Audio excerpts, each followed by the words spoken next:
Thank you for joining us. I'm excited to bring today's topic to you. Earlier this year, as well as from a tools and application perspective of what organizations may be needed to focus on within the context of low-code development. And so if we could really just get into the next slide, which is fundamentally providing a little bit of a context of how we at Forrester are understanding the needs of enterprises today, right? So to set some context here, the pandemic and even before this, really, we have seen the importance of having an adaptive enterprise. And what we mean by that is really firms that have the processes, the culture, and the tools in place to remain adaptive to new customer needs, new business scenarios, and really enabling a future fit enterprise. And software and application development really being at the heart of how a business expresses this adaptivity, ensuring that their development parameters are adaptive, flexible to these future needs has become all the more important, right? And in the next slide, where we're really getting into some of that Forrester research in a bit more detail, what we've been seeing with by speaking to AD&D professionals is that application development has really traditionally been in a very common frame of build versus buy, right? And we at Forrester are seeing that it's not so much a question of both those ends of the spectrum, because when you do that, you're kind of underestimating the complexity as well as the cost in place of that. So the real question is, when you're building your software development strategy, how is it that we need to compose or customize, right? Do we need to customize a packaged application, or are we composing software components to really enable the custom solution that our organization uniquely needs? And so it's not so much two ends of the spectrum, but more a blend of customization and composition. And understandably, the pendulum is increasingly shifting towards custom development because software has been really an enabler of differentiation for enterprises. It's enabled digital agility, and businesses really are using software and application development to address some of those pressing customer needs that are continuously evolving, right? And so really making sure that your enterprise is adaptive to those evolving needs has made a little bit more of a shift towards some custom development, some composable development, excuse me. And so in the next slide, we are understanding that within these parameters, modern application development is building on some key enablers. And in Forrester research and some of what our experts have been seeing is that there are fundamental components in place, but I just wanted to highlight two key aspects, right, that are really shifting some of those trends. And one is, of course, the role of cloud. Cloud is, of course, a key enabler in being able to stitch together open source components, having cloud services and APIs to build that custom development and that agility in place. But the second is the role of low code. And we are certainly seeing that low code is increasingly going to play a part in reducing the complexity, increasing the time and speed that organizations need to remain adaptive, but also reducing the risk of those future innovation capabilities that organizations are trying to develop, right? Low code is not necessarily just about enabling the capabilities of application development. It's also playing a part in the continuous improvement culture. And low code is being an enabler that firms are using to naturally learn, apply practices, be agile, be at the speed that customers are requiring of them, as well as the organization is requiring of them to remain adaptive and agile for their future needs. And so if we go to the next slide, I just wanted to build a little bit of context on what we were trying to develop with this custom study, and within the context of some of the trends that we've been seeing in this space, right? What we really wanted to understand was, how is low code going to evolve? What are some of the aspects that that organizations are looking for in terms of the priorities of low code and the drivers towards that as a key development area, but also what are some of those limitations on how low code needs to accelerate? What are some of the parameters that it needs to be able to have in order for low code as a tool to really be optimized? And so in doing this, we really were looking at a broad spectrum of decision makers and companies. We were focusing on looking at kind of mid to large enterprises that were in need of that scale and agility in a more effective fashion. We spoke to a predominant amount of IT decision makers so that we could really understand the inner elements or the tactical elements rather of both the priorities and the challenges in enabling low code. And we did have a pretty broad mix of both industry as well as markets that we were focusing on in this study, with a spectrum of retail, healthcare, government, and insurance, and oil and gas, as well as a global spectrum of geographies from Australia, the UK, and the United States. And so if we maybe look into some of those results or some of the key findings we had, we were certainly seeing that from a priority or from a business context perspective, innovation is key, and it's increasingly becoming not necessarily a nice to have, but a need to have to address some of those evolving customer needs, right? Within the innovation space, making sure that your mobile applications, which is really becoming a central tool to engage with your customers, has to remain adaptive or effective to what customers are looking for. And so when we were asking decision makers on what some of those broad priorities are for their business, 78% of them were saying that, yeah, we have to be able to innovate to not only improve the experiences of our customers, but access our customers in a more effective way. Similarly, 80% were looking at how do they need to iteratively improve customer engagement, right? What are the aspects of those end touch points that they need to improve, and how is it that they need to make that more effective for customer experience and differentiation to take place? And within that, they were certainly understanding or recognizing the need to use innovation as a way of differentiating their digital offerings and a way of making their mark with how they engage or communicate with their customers. And all of this is really coming from the fact that customers or the expectations of customers is that their interactions with organizations has to become more connected. It has to become more personalized, and it has to really enable a more competent mobile application experience for them. And that's really where some of the key drivers towards this innovation priority is coming into play. And in the next slide, we're really understanding, from a technology capability, where low code has a role to play in some of these broader strategic priorities, right?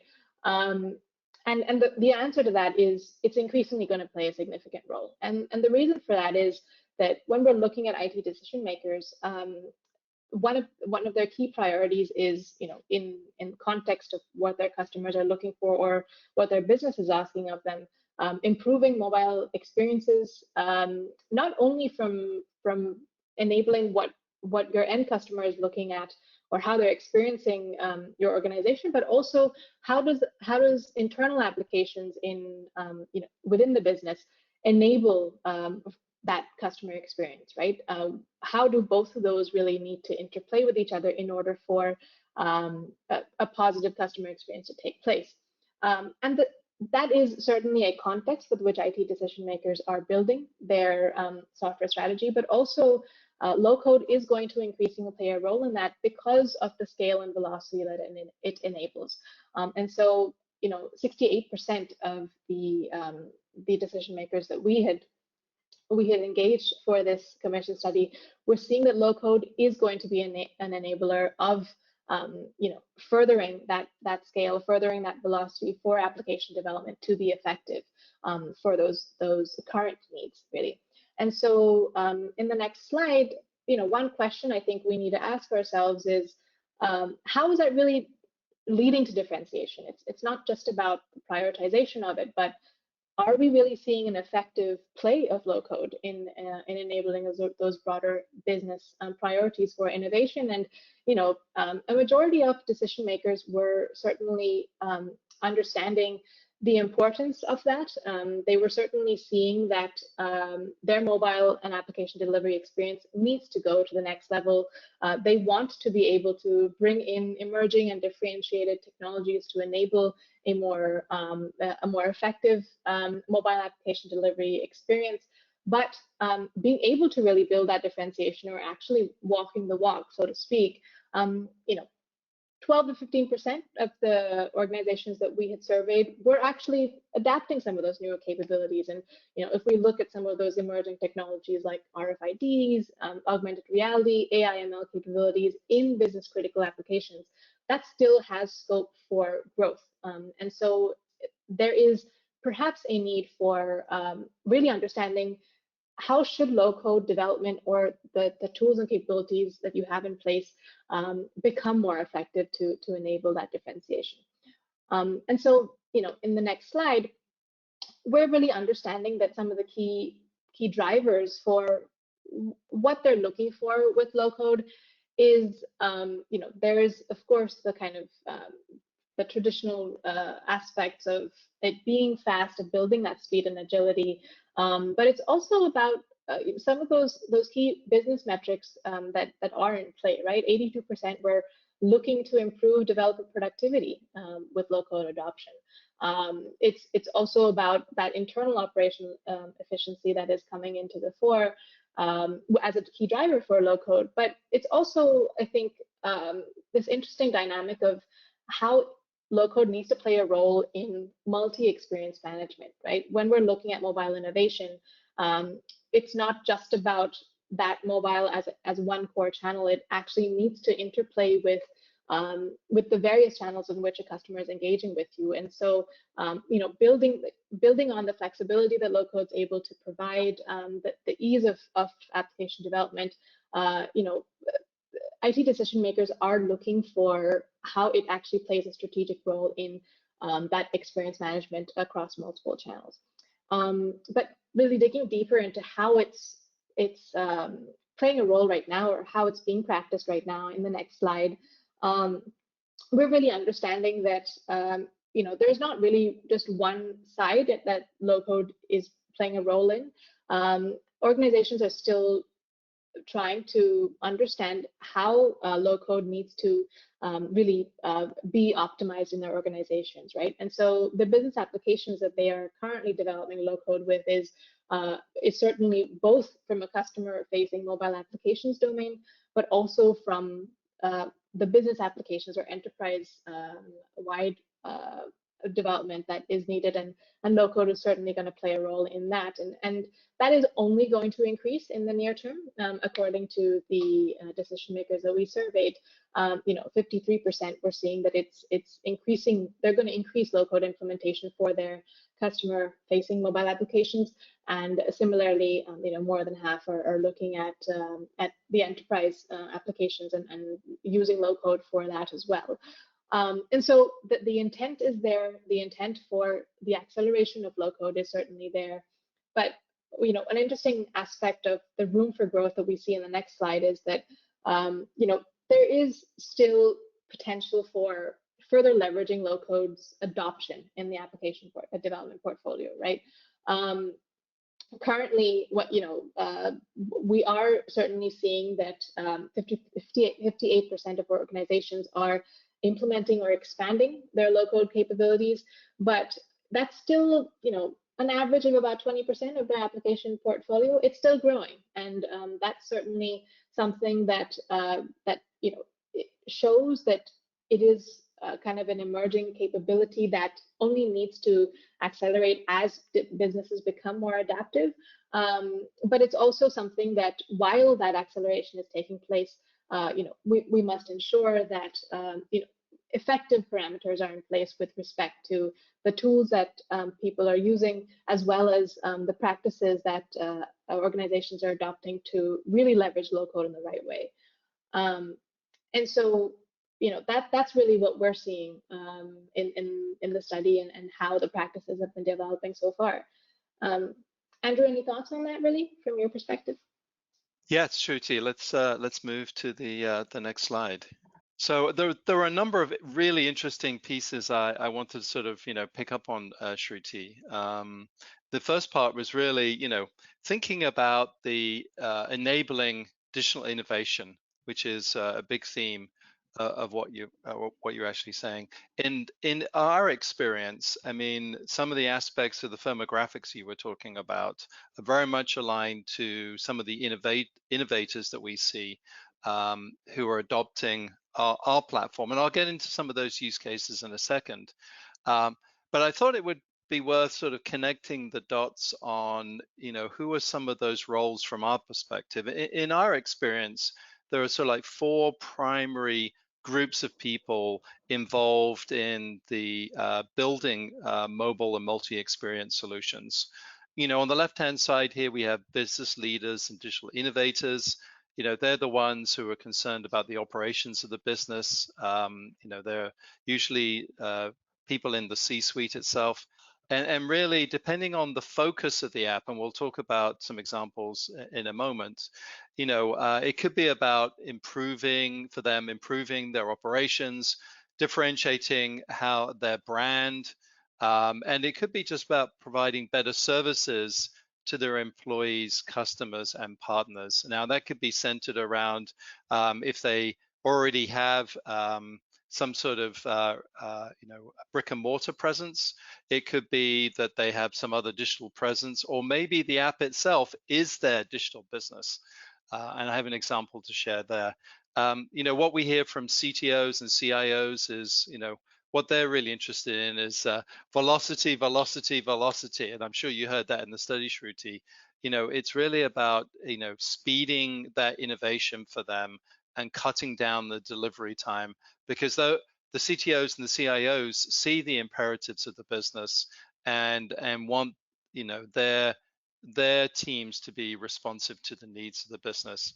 From an enterprise architecture standpoint, yeah, they want to enable innovation, but they're looking at it saying, well, how do I pull the threads of the existing, my IT landscape together and enable this sort of strategic vision that's going to enable, these next generation solutions. And one thing that comes, comes through, and I think it was in some of your numbers as well, Shruti, is that, quite rightly, people are, concerned about information security, and making sure that they're revealing the right pieces of information through their mobile apps and multi-experiences to their customers, their employees, or their partners. And lastly, we have the professional developers themselves, the ones who are using the components of our platform to achieve those velocity. And it's not only the design experience, which they're using in conjunction with digital designers, but it's also thinking about some of those things that people don't often think about from an industrial strength development standpoint. It's the DevOps, it's the automated testing, and it's really being able to integrate with those backends in a more seamless way that really gives you a velocity. I mean, building a pixel perfect app is one thing, but really doing the integration of the backend is another. And as we'll hear, the ability to use some of the advanced technology in mixed reality is going to be important as well. So next slide, please. So one thing, Shruti, I wanted to riff on a little bit about, mobile innovation. And for those watching the webcast, all of these case studies are available on our website. I wanted to sort of provide a little slice through, 3 different client examples. And I think they're interesting for a number of reasons, and I'll tell you why. They represent a cross section of what I would class as business to citizen, that we frequently encounter. They're also B2B, B2E, but they also represent from top to bottom here, cutting edge in terms of mobile application technology, organizations building multi-experience to differentiate their brand, and lastly, organizations using the product in mature ways and adding PWA or web applications to satisfy an immediate need when they already have a portfolio of applications. So let me just take you through the top here. So the Department of Motor Vehicles, their digital innovation challenge, Shruti, was really to enable people to not have to go to the motor vehicle registry, skip the lines effectively, and be able to do something on their mobile app. As you can imagine, with the advent of COVID, actually making sure that people didn't need to go to the DC DMV was actually a bonus. But during that process was really bringing digital innovation to everything they did. So today you can go out to the App Store, you can download the app, and if you're a resident, you're able to do a number of important things. There's cutting edge technology in here from a security standpoint, so you can put your residence and your driver's license on in this application itself. What you're also able to do is to be able to pay for your residence parking directly within the app and use your favorite payment gateway of choice to be able to do that, whether it's Apple Pay or Google or whatever. But also enables people to interact with the app to, maybe pay speeding fines as an example. And increasingly, they want to use this app to not only extend beyond citizens and what they do with their cars, but also extend that to a motor dealer network who are often registering vehicles as well. And they have aspirations to take that to the point where it will help them form identity cards. Now, I think they're at the cutting edge of this. I know Apple recently announced a number of states who are also allowing the driver's license on their phones. So right at the cutting edge of providing solutions there. The second one here is a worldwide nutritional, personal care, beauty product and household product company. They've been using the platform for a while.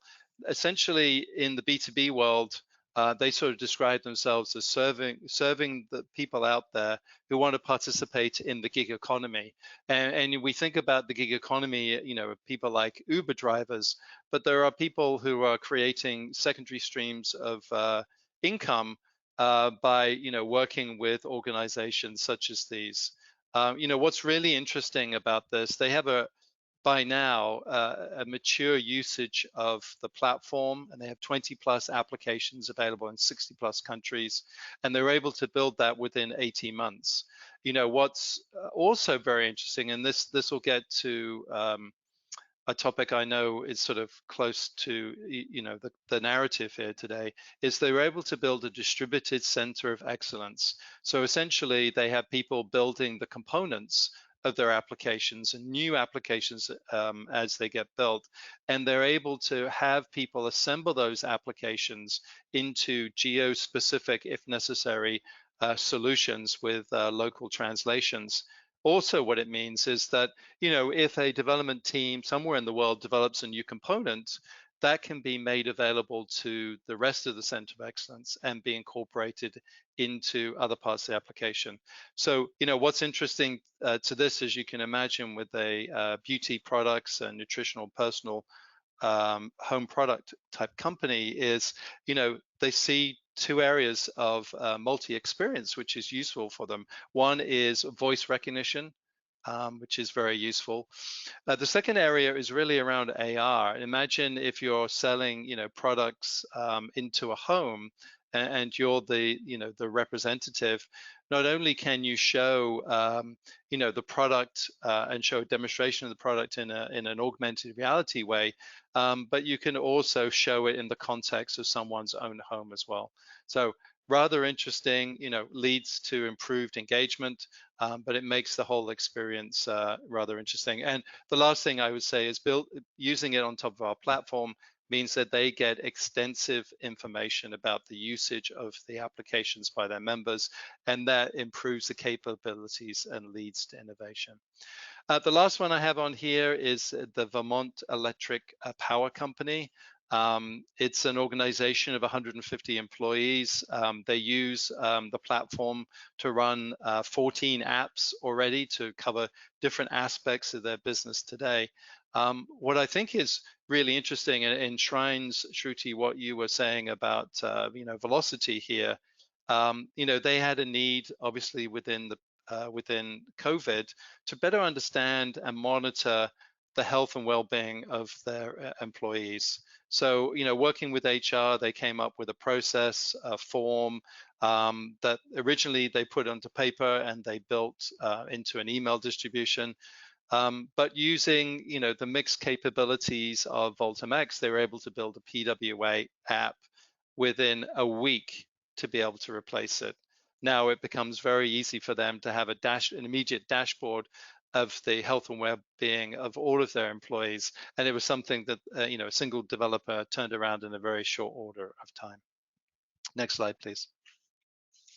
So those were the, some examples, Shruti. I just want to hit on, an important point here, because you're talking about mobile and sort of multi-experience. And multi-experience is a way that, organizations are going to be looking for differentiation and innovation in the future.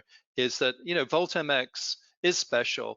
And the reason why it's special is it enables the developers to be able to create both a pixel perfect, high fidelity mobile app and also do PWAs on a single platform. This not only accelerates developer productivity and ROI, but it also just makes things just run a bit faster. It's one of the focuses we have because, from an integration standpoint, we think that's the secret sauce. Security is, job number one to us. So, we have security protections that our customers in healthcare and banking organizations appreciate, or insurance. We provide optimized front-end services. So whether you want to use a wearable device, like your Apple Watch, as well as a PWA and a mobile app, we can do that too. We can handle any backend identity service or any type of integration, whether it involves, a SaaS application, a workflow, a traditional piece of enterprise systems, and we can tie that all together with both server-side and client-side rules and a workflow to bring that all together. So what are you really getting by having an integrated platform like this? Well, if you're currently developing mobile apps for Android and iOS, you can use a single platform and develop it once for both of those environments. So that way, the user experience is everything. You get the performance, you get the functionality, you get the scalability that you're looking for, as well as support for all of the devices and the optimizations for anything which is platform specific. On the flip side, what you also get at the same point in time is you get the acceleration, as I was mentioning with the Vermont Electric Power Company, of those faster deployments. Works on any device that supports a web browser. The application is always up to date. You get that native local feel, and it's indexable by search engines. So really, you have the flexibility to choose the type of application that you want to build and the type of deployment, whether you need offline support or whether you need a quick web-based solution. You can do that all on the same platform. So back to you, Shruti, because I know you've got some other interesting facts to share with us. Yeah, thank you for that, Andrew. And I think, a couple of points you raised were pretty interesting and also aligned with some of the findings that we saw in the study, right? With respect to the need or the fundamental need for security and compliance, while that velocity was imperative, I think about 65% of IT decision makers are also looking at security and compliance being a key priority in tandem of that. So that balance is absolutely important. And I think, since we did we did survey a cross-section of industries in this survey. The experiences that you were describing with respect to the DMV experience and that need, regardless of whether it's for a public domain or specific customers, that need for a balance between adaptability and flexibility for not only COVID, but also making sure that the experience is something that will make sure that those applications are adequately used, that they are, they have longevity from a customer experience point of view. And so, very interesting to hear some of those perspectives as well. And I think another aspect that we were seeing in the survey was that what firms were expecting from some of the capabilities of the low code in their adoption journey is that they're still figuring out how to really make sure that it is as optimal in terms of the results it's bringing to the business, right? 57% of the organizations that we surveyed, when asking them what sort of impact have you seen with your low code development and capabilities so far, they were certainly seeing a positive impact from the cost space, right? And that is absolutely an enabler of low code. But when you look at it from some of those core priorities that they have with respect to the speed, the agility, so coming back to some of those points on velocity, but also innovation, 44% we're seeing that that's not necessarily been as impactful with their low-code application capabilities so far. And so, a core question remains on how should that really be sufficiently optimized, and where should some of those components be for low-code capabilities to really see some of those strategic use cases come into play. And when we were digging deeper into this question in the next slide, we were understanding that it's not just about the technology capabilities, right?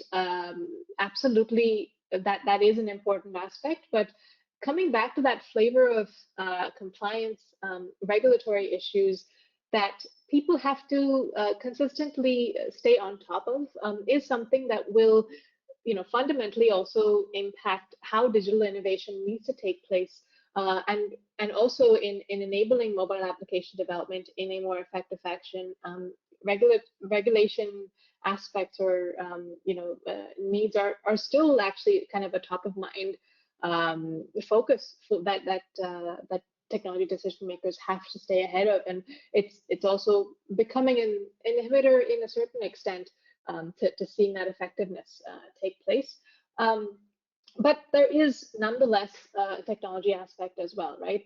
51% were also saying that they believe that there are some outdated technologies, there are some lack of integration in their systems, and so that is also something that they have to think about when really knowing how their low-code applications or mobile application capabilities overall need to evolve. They have to kind of think about some of these core issues of addressing that integration space as well, and how easy that needs to be, right? In order for these core challenges to also be addressed in a quick and efficient way. And so I think it's not just about understanding where priorities lie, where the practices lie, but also when thinking about that future delivery need, just kind of understanding the fundamental challenges that technology decision makers have to address is still something that is of top concern. Just kind of, I guess, riffing off of that, I think we can really just understand what should AD&D professionals really be looking at. And so, in the next slide, when we are just kind of understanding what is next for organizations, right? What do they need to be focusing on, and what are some of those future capabilities that they themselves are looking at? Next slide, please. Yeah, we can go ahead and go into just understanding when you're looking at future capabilities. we were seeing, of course, a multi-experience is a priority from an enablement and a customer engagement standpoint. But also that is something that technology decision makers are putting their money into, right? 67% of respondents were looking to further invest in multi-experience low-code platforms in the next 12 months. And so we're just seeing that it's not just about some of those gaps that we were seeing in terms of low code playing a role in that development portfolio overall, but that is certainly something that we can see developing further in the near term, given the kind of core capabilities that it's able to address from a strategic point of view. So as we were seeing that there is certainly an increased interest in low-code development capabilities with its enablement of multi-experience management and development, some of the recommendations that we were looking at, and we're further exploring this in the study itself, but just really understanding how that optimization needs to take place. There were certainly kind of 4 key principles that we were looking into in the study.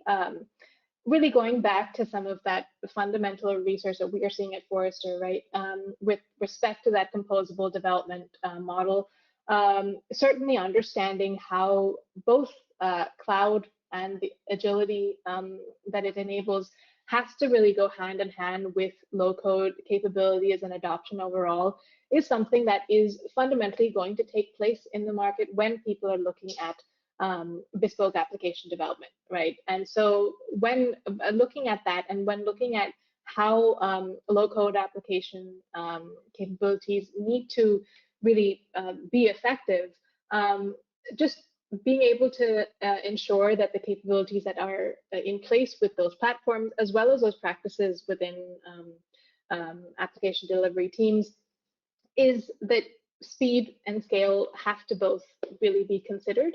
And that's not necessarily just about the technology, right? It's also about making sure that there are fundamentally teams in place that have that continuous improvement mindset, that culture, and making sure that that is going hand in hand with how they're effectively using some of the low-code platforms that are being adopted. And so, making sure that the tools as well as the internal practices and processes are aligned with respect to speed and scale. And within that, just ensuring that there is an alignment of how low-code needs to develop with respect to broader business metrics, right? We always talk about a further alignment needed with respect to business and IT. Low-code and how it needs to develop in an IT organization has a fundamental role to play in that, right? So making sure that when measuring the impact of low-code platforms within the broader gamut of application development, those success metrics are aligned to the long-term strategic needs of an organization with respect to velocity, speed, and agility. And also, just lastly, ensuring that low-code is really fundamentally ingrained in the broader culture of an organization. It certainly has the capabilities, traditionally, to make shorter development cycles. It does reduce risk. It does help process application delivery with the speed that organizations need. But making sure that the cultural practices of how IT development and leaders are building innovation, there should be an alignment of how low-code capabilities, as well as the IT overall strategy, kind of develop in tandem with that broader innovation culture. And so some of these are some of the key aspects that we were looking at in the study, and what we wanted to really be able to communicate to organizations on how they need to effectively build low code in their application delivery space. And Andrew, over to you. Yeah, thanks, Shruti. I want to pick up on what you were saying earlier, which is really around this idea of a little bit around composable development, but also on this idea about an innovation, culture. You heard me talk about a CPG, a B2B company earlier. There are many examples in our customer base where they've embraced this idea about an innovation culture. Maybe they have it already enshrined inside their business, but it's something that they've brought to their use of VoltMX, specifically. And if you look at it, there are really sort of a couple of dimensions to it. I mean, the goal here is really about reducing your project costs and the time by as much as possible, right? But there are a number of elements to it. I mean, there's not only the people, which typically are cross-functional in nature. They may be a flex team, meaning that there are people who come in and come out during that period of time. Obviously, there are the people who own the business requirements, the product owners. There are the digital designers who get involved in the user experience, which is very important. Obviously, there are the people, the project managers who are running the agile scrums quite often. But then there are the developers and the people involved in running the DevOps process to keep pulling this all together. The other areas, I mean, you heard me talk about the technology and the platform earlier. That's very crucial and how that fits into the enterprise IT landscape. But there's two other pieces. There's the governance that the organization brings in terms of, if people are going to be building components in a distributed environment, how do you do that? There's also, there's issues about version control when you put applications in production, what version of the components. But these are all things that can be worked out. And then there's the element of, running the process, the development and the change and the run aspects of pulling the project together. So, I mean, it's not dissimilar to an average application development project. It's actually done at a much faster pace using tools which are actually tuned for doing that. So let's move to the next slide. So what I wanted to sort of provide is a sort of summary of, going back to this idea about a center of excellence helps you to reduce project costs and actually time even further when you're using a low-code platform. And, the way I like to think about it is that, the center of excellence acts as that cross-functional command center for your organization's low-code efforts. And really, the more applications you can build, and you heard of 2 organizations there with more than 10 applications inside their enterprise, then they're getting reuse of some of their existing components and spreading the usage. And that's when the ROI, to what Shruti you were saying, increases for an organization. So, what it's about, it's really, maximizing your effort for those use cases, for those apps and components that you're going to be building, making sure that you have consistent user experience standards, because when you ship a mobile app or a multi-experience solution, maybe it's on a web page or maybe it's on an Apple Watch, the experience matters, right? I mean, their last experience is going to be the one that they actually remember there.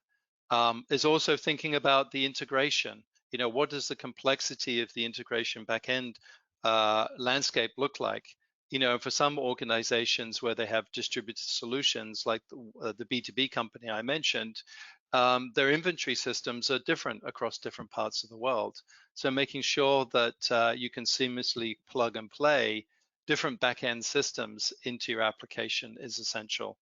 Shruti, I know you mentioned security, and I touched on information security. So making sure that you have the best capabilities possible to make sure that your mobile apps are secure, you're adhering to all the latest security standards, not only to make sure that your applications are tampered with on the mobile device, but also you integrate with the security standards of the organization. And also if it's cloud hosted, making sure that the right compliances are in place. The last thing that we see as a best practice is for many of our organizations using this approach, they've developed an internal marketplace where they share these components, not only the applications, but share these components with other parts of the organization. And that really helps them to accelerate their overall velocity. I want to thank Shruti, and as a team, we've all enjoyed working with you throughout all of this project. For me, what I took away from it is that, in a way, mobile innovation now is somewhat table stakes for those digital leaders. Maybe if you're lagging behind a little bit, maybe you need to catch up, and low code actually represents a great opportunity for you to be able to do that. As I've shared in some of the examples, but also as Shruti highlighted in some of the numbers, multi-experience, whether it's the use of IoT, some digital twin, the use of mixed reality, voice recognition. I gave you one example of that, and actually using it on other devices is emerging as a digital differentiator for organizations who really want to get either their brand experience across or find new ways to engage with their stakeholders or their constituents to bring the value of the offer or the service to life. As you saw in the examples I showed, there's no boundaries to the use cases that you can adopt this to. I mean, I just picked 3, but whether you're doing you're delivering solutions in the North Sea, whether you're dealing with oil and gas companies, the types of applications you can apply low code to is immeasurable, or maybe better said, the types of solutions you can build are really down to people's imagination. We like to say, if you can imagine it, you can deliver it on Volt-MX. And then the last thing I wanted to mention here is, although we touched on it very briefly, this idea about a center of excellence is the next step. So if you're thinking of moving in a low-code direction and going with a platform such as Volt-MX, we want to make sure that you get the most out of the developers using and the people using the platform. And one of the ways we do that is to make sure that you're not only proficient on the platform, but you're establishing those taking the best practices from us and from our customers to make you even more successful. Next slide, please. So I have some things to share with you so you can learn more about Volt-MX.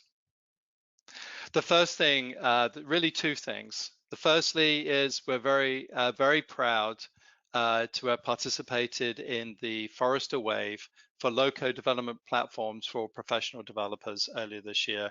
And Forrester recognized us as a strong performer. The second part here is the Forrester study that Shruti has been taking us through today. It's a great piece of research, lots of insights. There's a lot more you can get out of it by actually reading the paper as well.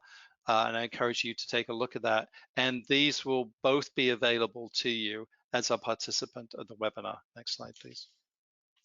The next thing is try it. We make Volt-MX available for you to try today. We'll send you the details of where to sign up. You'll have access to downloading Volt Iris IDE for your desktop. You'll have access to Volt Foundry, which is the server component of the solution here in our cloud. Make sure that you sign up. You'll have access not only to you, but if you want to add more developers to play around with it, you have access to the sample apps that we make available in our marketplace. And you'll also have access to all of the educational and community resources we have to enable you to learn more about the product and for you to conduct your evaluation. And at any point, if you want to speak to a product specialist, we make that available to you as well. So I really want to thank Shruti for providing us with the topic and the content for today's webinar. We look forward to helping you to be successful in your next mobile or MX project. And please reach out to us if there's any aspect of low code that you're interested in.